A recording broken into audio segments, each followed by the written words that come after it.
Hello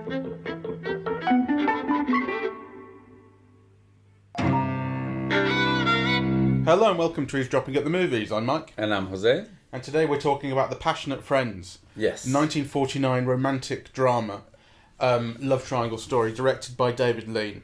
Yes. I've never heard of it.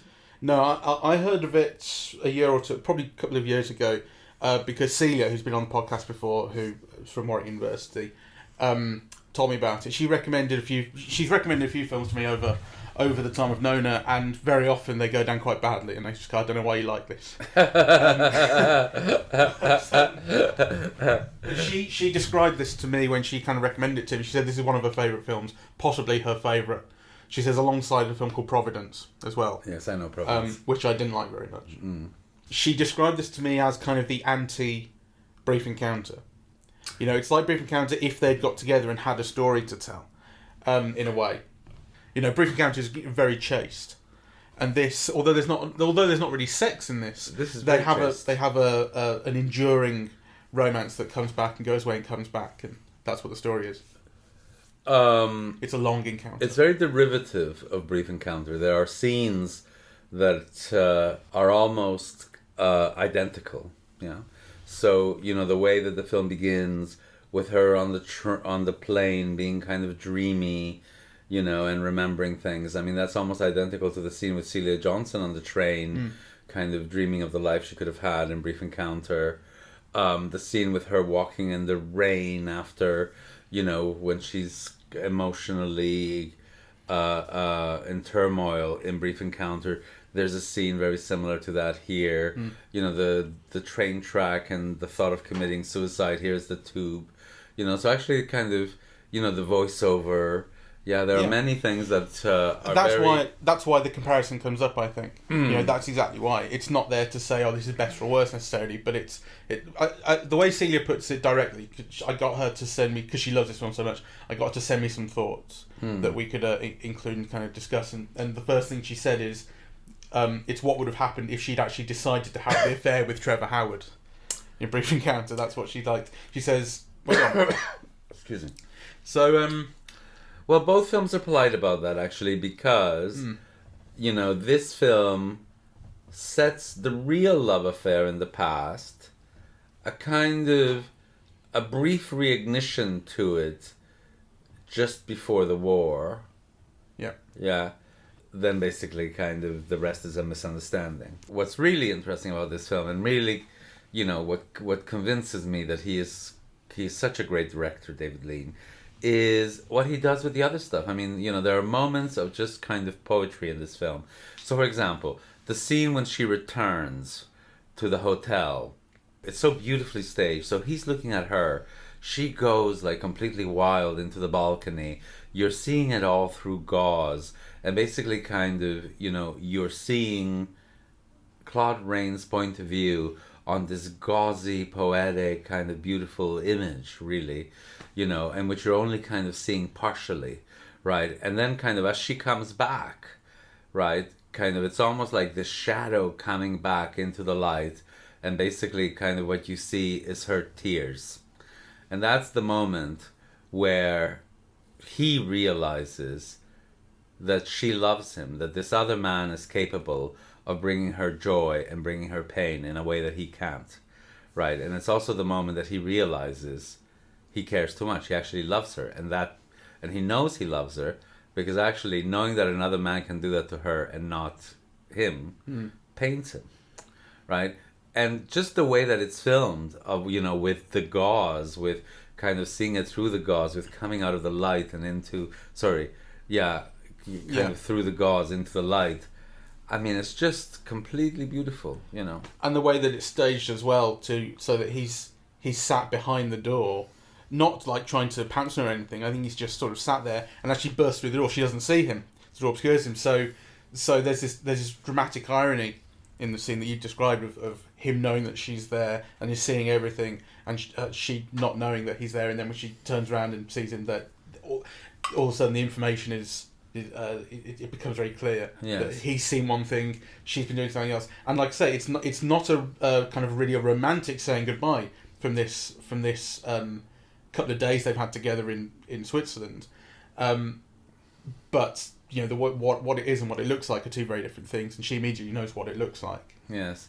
I mean, there were things... I mean, the film begins, and it's already kind of throbbing with emotion. So she's on the plane, and she's so ecstatic to be on the plane.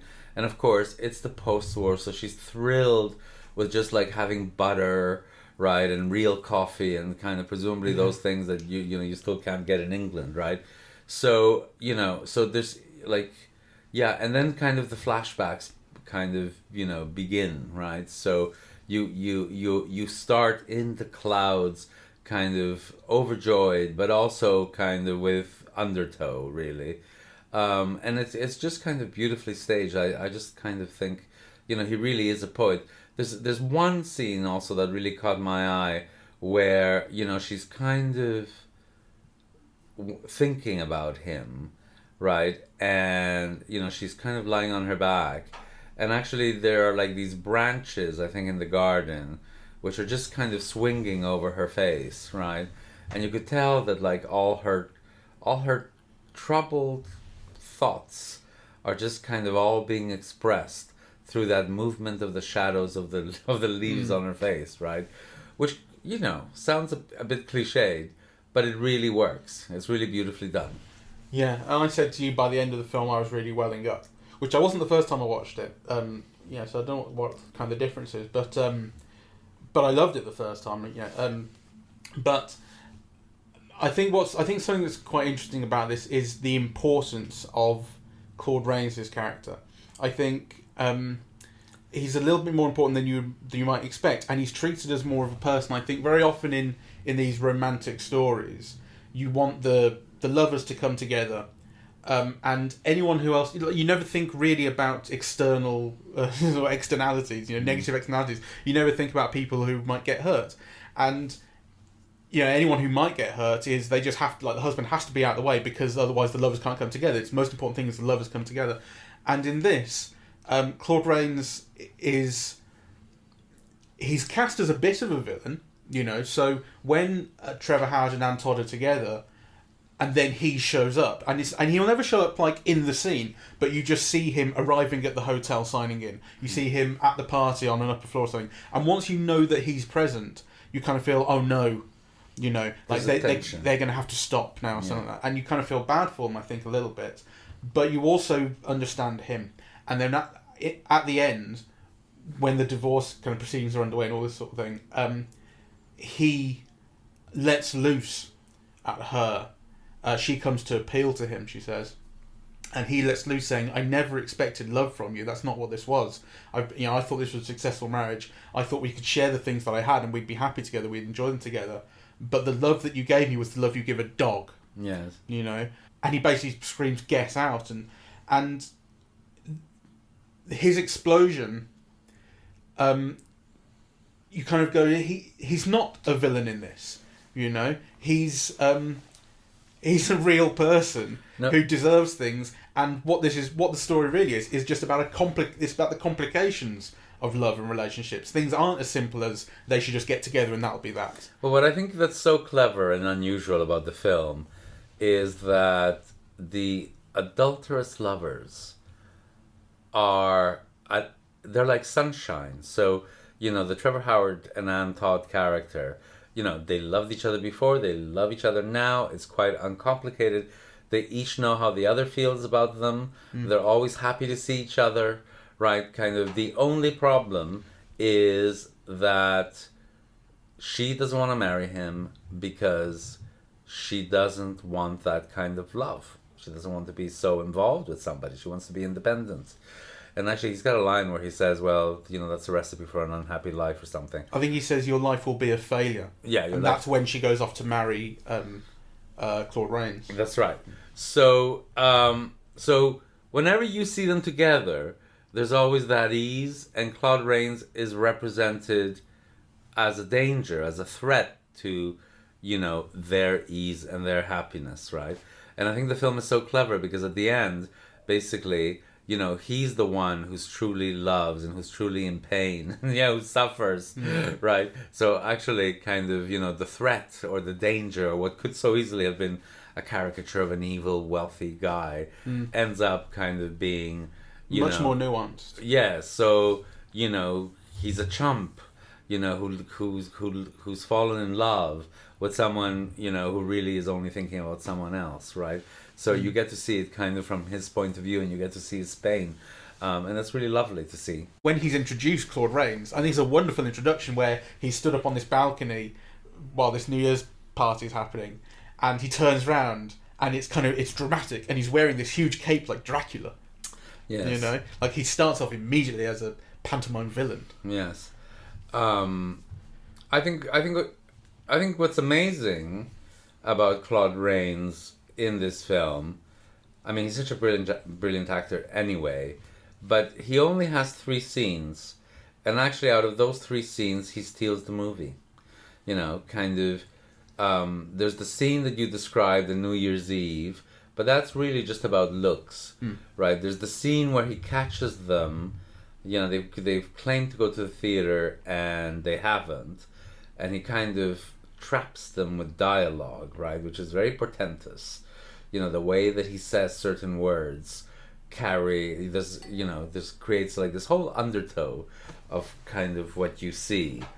Then there's the scene where he sneers at romantic love. He says, which actually I would like us to tape that and put it on the podcast. It's just, the line reading of that is just brilliant. Yeah, the line's something like with him it's just romantic love. Yes, which is quite a funny line. We both laughed at it. Yes. See, if I thought that you and Mary could make any sort of a life together, I might feel very differently about this. But I don't think you could. How can you possibly judge? You say you love Mary. Yes, I always have. Well, you may love her, but you don't know her. I do. Our marriage has been very successful until now. It's based on freedom and understanding and a very deep affection. It's the marriage Mary and I both wanted. Your love is the romantic kind. The kind that makes big demands. Nearness, belonging, fulfillment, and priority over everything else. That isn't the kind Mary really wants. Although you almost persuaded her that it was. And it's brilliant the way he says it. So, and then this, the last aria, which is what it is really, where he first tells her to go away, and then kind of breaks down and admits how his feelings for her have been complicated and have changed. I mean, it's just, there are very few scenes really, if you think about them. He's on screen for very little time, but he really becomes the heart of the film. Really, he becomes the core of the film. He's really brilliant. And he's also a constant presence, even when he's not on screen. I mean, the fact that she's married to him, and that's obviously just that structures kind of everything. It's important. It is, though. I think the film is so original because actually, what you have are 2 people in love, and they both love each other, and like I said, they're very easy with each other. They feel ideally matched. They like the same books. They like doing the same kind of things. They talk very easily, and they're also passionate about each other. And actually, what's interesting about the film is that that's not good enough. That's not what this woman wants, right? So some woman's ideal of having it all is not what she wants, And I thought that's kind of like just conceptually such an interesting thing. She wants something else. She doesn't want passion. She wants calmness and coolness and social position and money, right? And the friendship. She doesn't want messy. Right, and of course, kind of the irony is that it's all messy, really. Except, on the other hand, she kind of does. She just doesn't necessarily want to admit that to herself. She can't keep away from Trevor Howard. Yeah. When he's there, and as you say, whenever they're together, they're always smiling to him. Even when the divorce is happening and his life is being threatened and she's kind of being mentally torn apart, when they meet up in the park, they're still smiling. Yes. Yes, and she's still thinking of him and his happiness and his family and what it'll do to him. So it's very selfless in that way, which kind of makes all of it very interesting. I was very fascinated as well by Anna Todd, and by Trevor Howard, because Trevor Howard is incredibly good. He really kind of conveys everything he's meant to, and I'm quite fascinated with him because in some ways he's quite ugly. He's got terrible skin. His face is all pockmarked, and he's got kind of this chin that points inwards. So he's not quite handsome, really, but he's very attractive.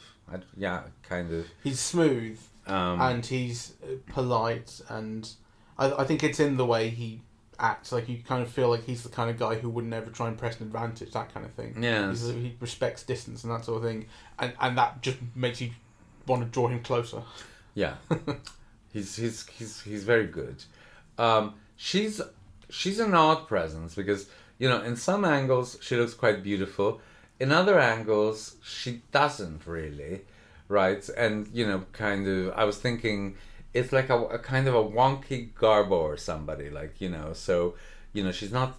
She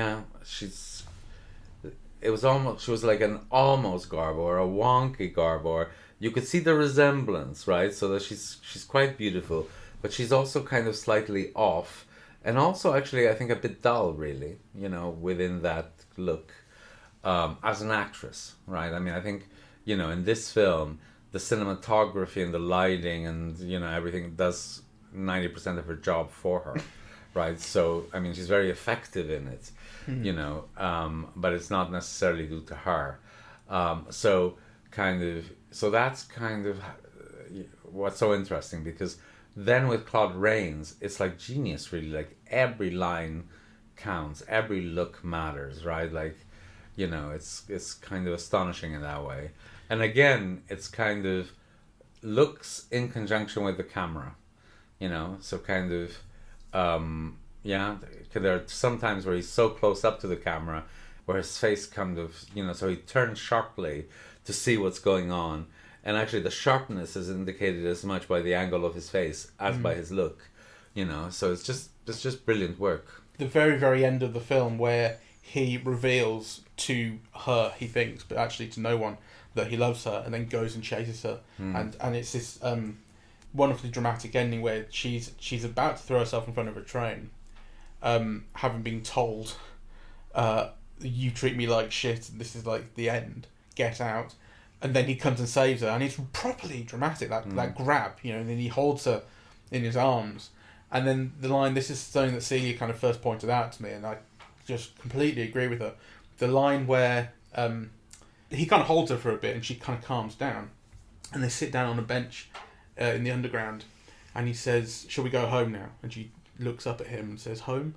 And he says, if you want to, that is. There's the way that his face moves, it's so subtle and so minute, but his face kind of breaks into this sympathetic look that just it's the most romantic thing, and I was welling up throughout the entire end, because I thought it's just emotionally so raw at the end here, particularly, and I think it's particularly brought on by Claude Rains' character opening up emotionally, that he's been kind of cold throughout and calculating, and, like I say, a bit of a villain, and then you think, I'm wrong about him.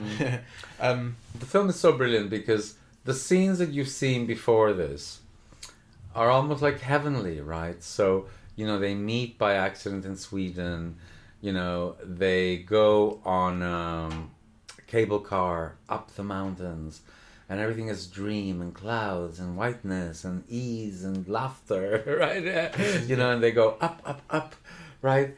Yeah, and then kind of, in that last scene, it's down, right? And I thought exactly the same thing. Down the escalator, down the stairs, down into this tunnel. Yeah, and it is this descent. Yeah, it's really brilliant. The other thing that I want to comment is that it's a very glamorous film, and actually not what I usually think of when I think of post-war British cinema. No. Right, so, the dresses are beautiful. There's a scene where she's running, and just like the movement of her coat from the back is a thing of beauty, right? And she's obviously kind of wearing, like these couture dresses, very striking. The homes are striking. The holiday destinations are striking. It's Switzerland, and the mountains and chalets and cable cars and speedboats, right? It's kind of it's like a glamorous, Hollywood film in Britain, really. It has all those production values and, kind of all of those pleasures, which are pleasures of production, really, but also used very expressively in the film. Yeah, so it's not just mere decor, but actually the fact that the decor is so luxurious is a real pleasure to see. Yeah, and a lot of location shooting in Switzerland in particular, which is just beautiful. But certainly this is an unorthodox story in the sense that, traditionally the couple would be Trevor Howard and Anna Todd, and you would find a way for them to be together. Exactly. Right. And the Claude Rains character would be that which impedes them being together. And actually, the triangle here is very different. What impedes them being together is actually Anna Todd, right? And Todd. So, he loves her, she loves him, but she doesn't want to be with him. She wants another kind of life. So she is what impedes that couple. The threat really is not Claude Rains, right? So kind of that's a very interesting setup, and then to have like a sophisticated relationship where what's important is friendship and trust and companionship and so on, and that again is kind of very interesting to see, in a film of this kind, and particularly the fact that the transformation happens with the male, it's Claude Rains who learns to love. She actually hasn't changed, you feel. No. You feel that she still loves, so she's had a happy marriage in her own terms with Claude Rains, right? And she wants it, but she's sorry to lose it. But actually, all her feelings are still for the Trevor Howard character. So that's a kind of a very interesting kind of and unusual and quite remarkable kind of repositioning of like the normal triangle. Once this film has ended and she's been rescued on the platform and invited back home, the story's far from over. There are other places that this story would go. Yes. It's not as simple as, Yes. we're done now. Yes, though maybe that's why the film wasn't a success, because you suspect that Trevor Howard is right. That what's the line that he used? You'll never be at ease with yourself, or you'll never belong to yourself. So I can't or you'll have a lonely life, or you'll be a failure. It's a setup for a life to be a failure. Something like that. So, and you can see that actually that's probably going to happen. Because so Claude Rains now loves her, but actually, if anything, that will make her relationship with him more difficult. When it's two people who just appreciate each other and appreciate the companionship, and but when one ends up loving and the other one doesn't love back, that is in itself a problem, right? So the ending is far from a happy one, and actually you get the feeling that Trevor Howard really has moved on, that he is happy with his family and his wife and his children, and he's happy to see her, and he has happy feelings for her. But, you don't get the feeling that he's ready to give everything up and run off with her now either. Yeah, absolutely. Right? So you do get the sense that the life... It's quite the result of the choices that she's made are not going to be happy ones. Yeah. It's funny, the thing about failure is funny. There is another line about their marriage being unsuccessful. Claude Rains says it's been very successful. But then kind of in the context of he doesn't think of it as romantic. He thinks of it as slightly pragmatic, a relationship of friends and people who can share things. Yes. So already there's this idea of success not necessarily having to be romantic success. So again the kind of the idea that success in this story being the lovers getting together and living happily ever after is not something that this film is about. Well, I think the film takes Claude Rains' notion of romance at heart. I mean, it does posit that, this wild, passionate, romantic love is not all there is to life. It's not even necessarily a good thing in life. But actually, the film also shows you how it's inescapable, how even the most rational, level-headed person, and against his will, succumbs or is taken over or is invaded by this passion that he can't control and makes him act kind of against himself in a way. So that's one of the things that's so interesting about the film. As he does at the end. Yes. Yeah. I want to go to a couple of things that Celia said. She didn't. I basically asked her to jot down some notes that might be worth thinking about. So she says, "I like the fact that there's no outright villain." I think we've sort of talked about this. You kind of understand everybody. She says it's very possible to see every side of the triangle sympathetically and to find everyone's motivations reasonable or self-evidently natural, though later the relationship between wife and husband comes to the fore. Yes. Okay. And I think we've talked about that a bit. She mentions the beauty of the landscape photography, usually ones like meh, and particularly in black and white. But the scenes in Switzerland have such a sense of light, altitude, and air to them. The other black and white landscape film I love is Palin Pressburger's Ill Met by Moonlight, which also relies mainly on light to convey the sense of place. I haven't seen Ill Met by Moonlight. No, I haven't either. So sorry, Celia. Pointless point to make. This is one that I think is really worth bringing up, and I kind of picked up on it while I was watching it, and I've mentioned to you one or two things. The choreography, she says, made up of a combination of the blocking of the actors and editing. The scene where the husband is aware of his wife's infidelity. This is the theatre scene. Yeah.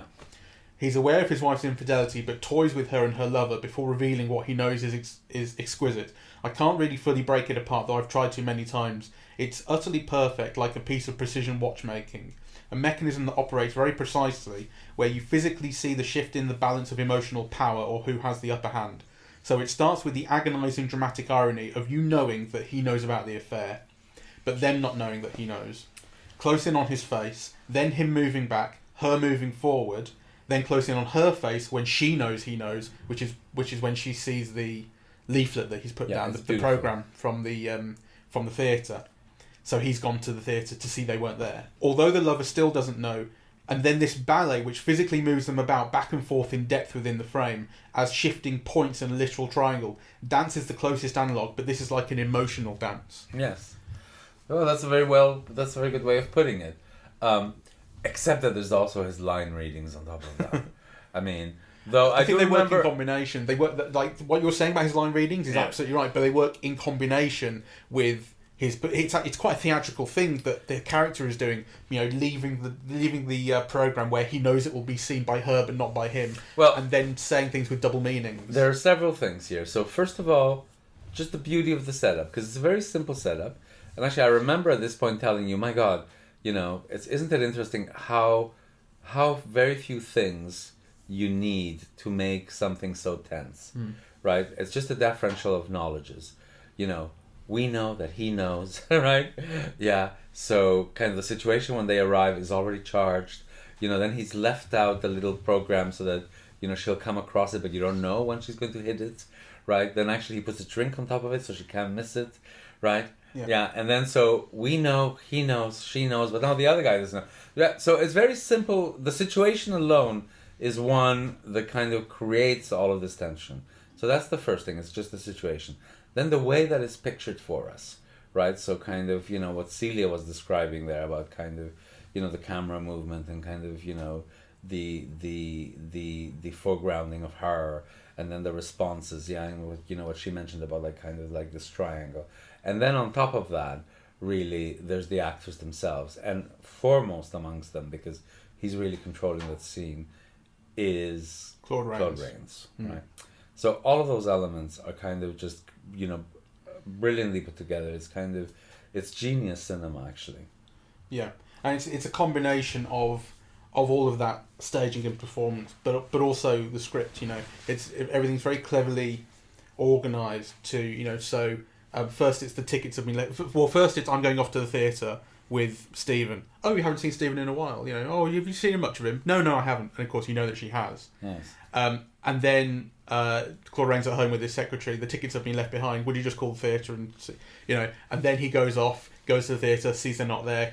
So it's one thing after another to give characters information, to give and then what it ultimately does is give him power in the scene, as Celia says, and kind of status and the ability to manipulate the situation to I'd say toy with them. I'd like to say when we talk about there being no clear villain, I do think still that I think for a long time you are supposed to really think of him in that way, not as an outright villain, but having some kind of villainous tendencies or villainous abilities, and being the obstacle to, that relationship. You think about him that way only until the moment where they've agreed to run off together and she decides to stay with him.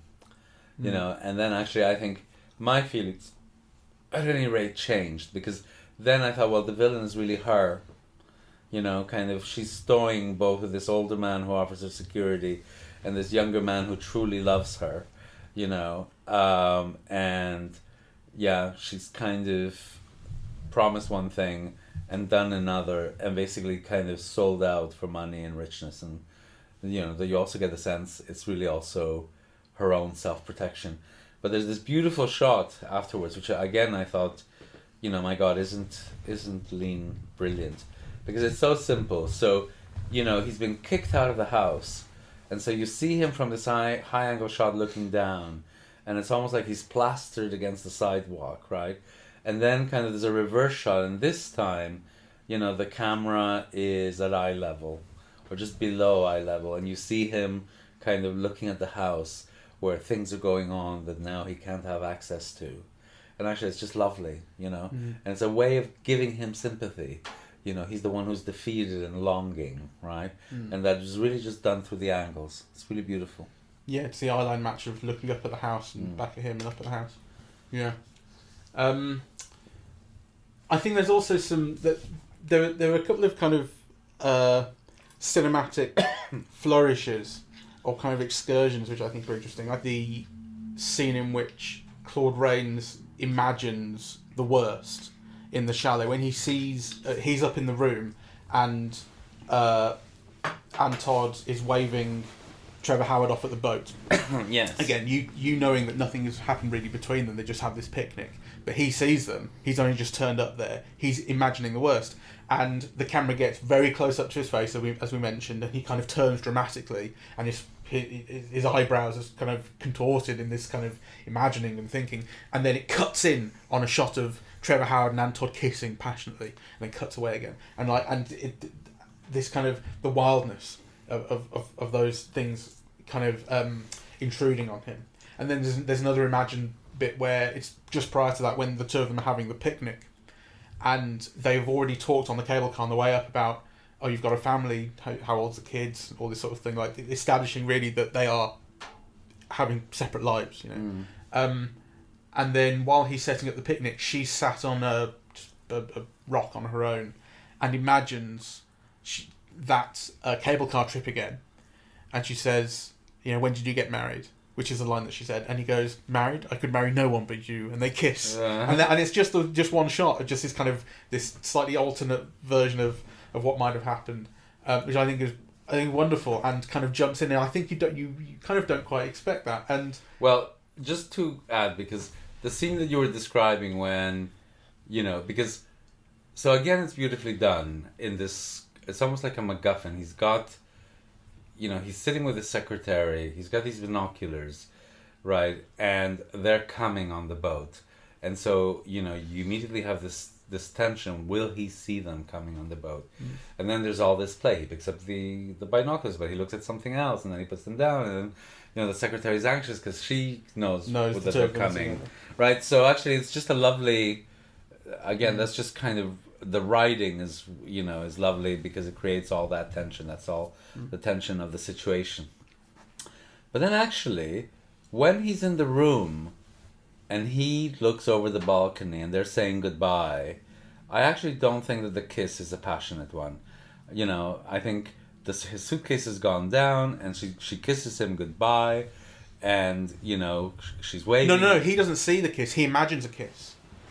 That's what's happening in that sequence, because there's another shot that cuts in of the secretary walking away from the table, and again it's like the usual suspects going, oh, that's what was really happening. He's imagining something much worse than was happening, but the kiss that he imagines between the two between Anton. Well, we should see that again, because my feeling was, you know, that they kissed and they actually kissed in the mouth, but it's not a passionate kiss. It's a goodbye kiss. I'm happy to cue it up again. Yeah, let's look at it. I'll pause this here and then we'll come back. Okay, so we've just stopped the podcast and to go and look at that scene again. Yes. Come back. So what we've seen is there are two kisses shown. One is the real kiss. Yeah. As Claude Rains sees it from up on his balcony, a very long way away, and it's just a little kiss on the mouth. That's right. And as you say, it's a goodbye kiss. Yeah. And then the music comes in, dramatic music of him imagining, and then he imagines a much more passionate kiss between the two of them. Well, he imagines all kinds of things. So, so he imagines that they've actually been having a passionate kiss, that all the hotel staff is laughing at him, that the secretary's in the know and anxious, right? So he gets the feeling of everybody's in on it. So this is just kind of the director showing us his interiority, what's going on in his mind, right? Which is different than what he's seen and what we've been shown him seeing. And the point that I wanted to make is that, so he's seen just a normal goodbye kiss. He's imagined all these terrible things. But actually the moment that really destroys him is the moment where she walks into the room, panting, excited, waving goodbye wildly to the man she clearly still loves. And then when she turns around, she walks in the shadows and is revealed to be in tears over her loss. And the loss is him. It's Trevor Howard. It's not. So her experiencing this joy and sorrow at another man is what really destroys Claude Rains. That's the point I wanted to make. Yeah.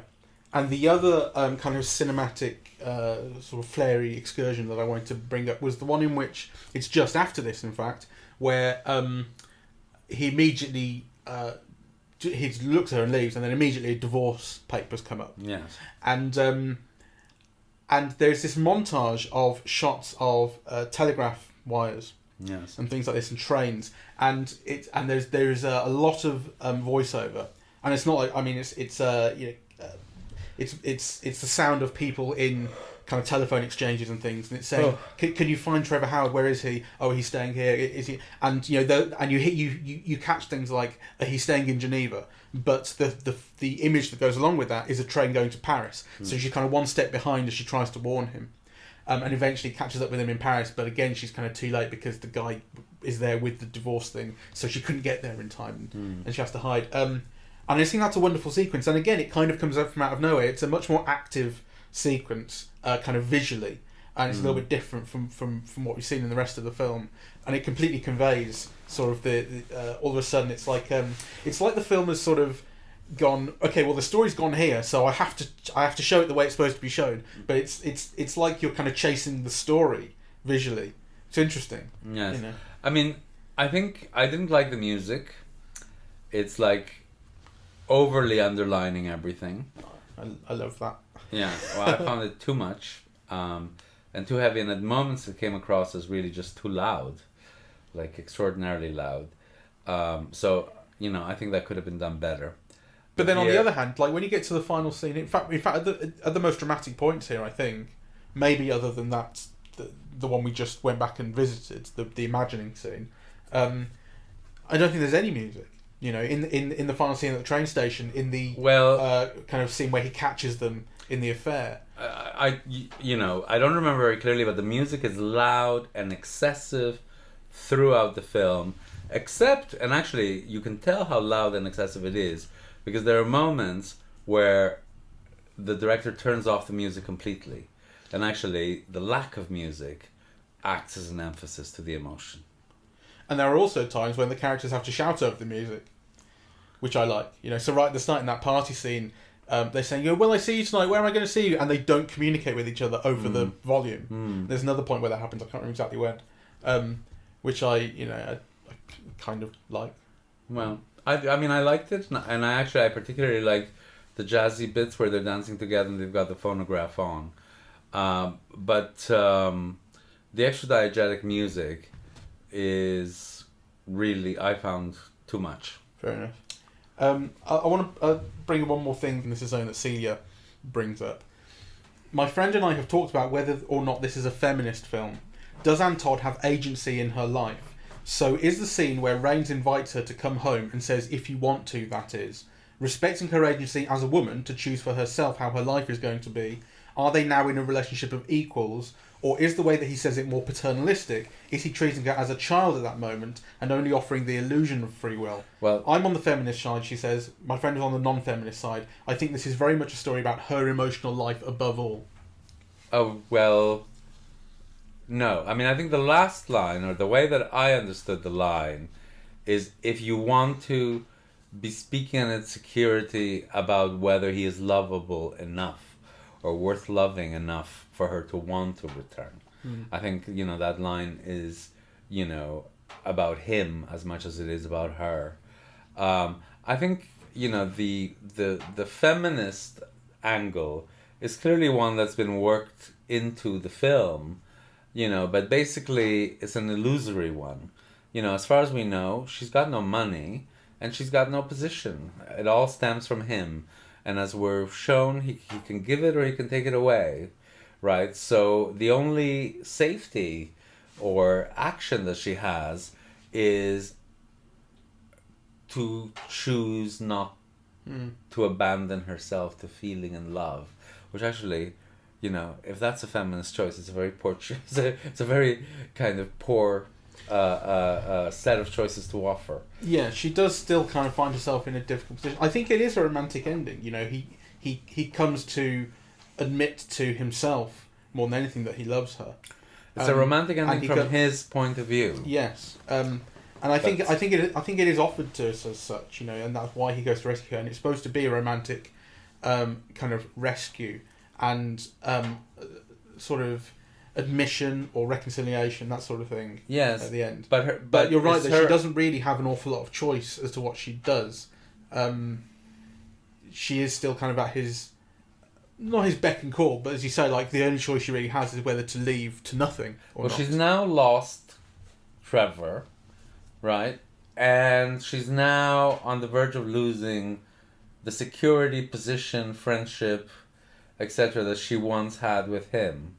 Yeah. So, well, that's why she goes down to the train station and wants to kill herself. She's got both. So the option then is to kill herself or to accept Claude. So I don't see how that's a feminist. Yeah. No, I think that's it's interesting because I think that because I do find it romantic that he kind of embraces her and takes her into his arms and comforts her and says, "Do you want to come home?" And you're right, that is kind of from his side that it's romantic. And that's one of the things that makes the film interesting. Yeah. Because it's all focused on her feeling and her feeling for Trevor Howard and then Trevor Howard's feelings for her, and so on. But actually what it ends up with is Claude Rains discovering feeling and being overwhelmed and overtaken by it, which I think is lovely. So here's this man who had given up on that, who didn't want that, who was too rational, and who was kind of focused on social position, the finest things in life and achieving success, and who wants a companion to live that life with him and share in it, but all of a sudden kind of overtaken with, feeling and emotion. Yeah. And you're right, kind of the idea of although it's not that useful to speculate, but the idea of what happens next in the story is an interesting one because you now end up in a situation you think where he loves her, she doesn't love him, she never has. He's rescued her from suicide, and you kind of feel there's an obligation, or not an obligation, not the right word, but a kind of gratitude or thankfulness or some responsibility to be grateful for that from her. But yet it's not like she can give him what he's now giving to her, this love, because she still doesn't feel that. And then there's the added thing of that she relies on him for safety, money, security, all the rest of that. So you end up with a very difficult situation between the two of them now. I think it's wonderful, and I think it's more wonderful now than when I first saw it. I think, I think it's... I mean, I really didn't like Brief Encounter when I saw that. Oh, Brief Encounter is wonderful. And, I'm sure that on second viewing I would like that more. But maybe I didn't get it or something, I don't know. But I think there's a relative complexity. There's certainly a structural relative complexity in this, with the flashback informing things and going back into the present day eventually. And and I think the way it's structured is useful. I don't think it's not the same story if it's told chronologically. And I think the way in which Anne Todd, it's about her memories, you know, and she is kind of caught between the memories of this love that she had and where she is now in her life. And that's what I think that structuring kind of privileges and emphasises and brings in. Because as you say, like, Trevor Howard's character is much more ready to give up the possibility of relationship with her, and by the time that he's got married and had kids, you're absolutely certain that that's what he's done, and she can't. The thing about the Trevor Howard character is he's been courting her for 10 years, including X numbers where he's already married to the other guy. So actually, as soon as she turns him down for the second, as soon as basically he's committed adultery with her, you know, and on the basis that she really loves him and she's ready to run off with him, and then when she backtracks on that, then I think that's the end of it for him, right? And what's interesting is it's not the end of it for her. But I want to mention a point because, you know, you were talking about a Brief Encounter. Yes. This film should have paid a royalty to Noel Coward, because really the script borrows so many elements. It's not even funny, right? So, you know, the voice, I've mentioned some of them before, the voiceover, you know, one a scene on a train, the other one a scene of a plane.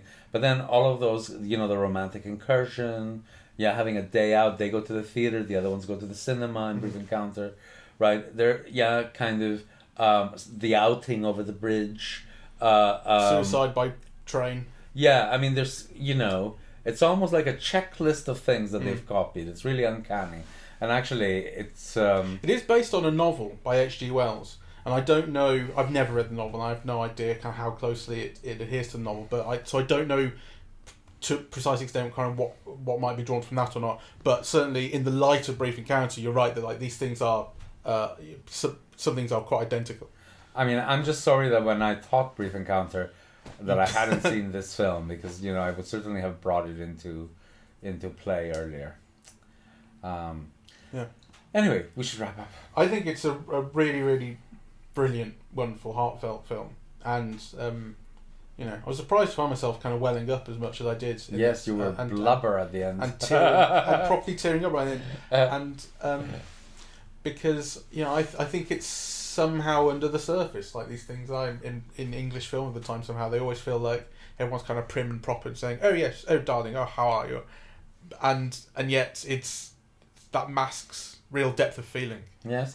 You know. Yes. As opposed to like if Beale Street Could Talk, where it's just screaming feeling at you. Yeah. You know what I mean? And yet somehow the effect on me is the same. Yes. No, it has that kind of... it has wonderful restraint. And also, it has undertow, right? So, you know, this notion that people say one thing, but they're really meaning another, right? So, kind of, they're playing text against subtext, or, you know, the surface over what's underneath, and putting it into play at all times. I mean, again, we talked about the scene where they discover the tickets, but that whole scene is about that, right? About kind of saying one thing, meaning another, and so on. So, it's kind of... It's wonderful, though I also understand why it wasn't a success. Yeah, well, to be fair, I don't have any information on... I had information on its critical reception at the time. The BFI had a page on it. As far as a kind of financial box office says, I have no idea. Well, but, critically, it seemed to have been received with some mixed... let me just get at what the BFI said, actually. Give me one moment, please. This is on BFI Screen Online. It says, The Passionate Friends provoked mixed reactions from critics who welcomed an adult love story, but were frustrated by what they saw as Lean's refusal to tell that story straightforwardly. The Evening Standard described the film as, quote, such a wild melee of retrospection and reminiscence that it would appear to be shot with a time machine instead of a camera. So they're talking about the structure there, particular, the flashback structure, I think. The reason why I think it couldn't be a hit, or was the ending, you know, because whilst it's wonderful, it's also against audience expectations. So, you know, she doesn't end up with her true love. The lovers don't end up together. You know, the person who ends up being true and in his feelings is actually the one that you expected to be the villain. And at the end, you have like this, this woman who's meant to be extraordinarily beautiful, kind of ending up with the man she doesn't really love. So that's not the recipe for the course of true love never did run smooth, as did the course of just kind of convenient love. So it's a complicated thing, but I think that that's why it's good. Yeah, no, I think it's great. It's audiences are dumb. Yeah. But anyway, so let's wrap it up. Yes. Thank you very much for listening. We are eavesdropping at the movies. We're on SoundCloud, iTunes, YouTube. Yes. Facebook and Twitter. Yes. And eavesdroppingatthemovies.com is the website. And apologies to those of you who've been leaving comments on the YouTube thing, because we suddenly realized that there are some of these that nobody's listened to on YouTube, and then there are others that have thousands of hits and several comments, and we just kind of didn't realize that they were there, so we haven't responded, but we will be checking in more thoroughly in the future. So thank you very much for posting them. We do appreciate them. Yes. Goodbye. Cheerio.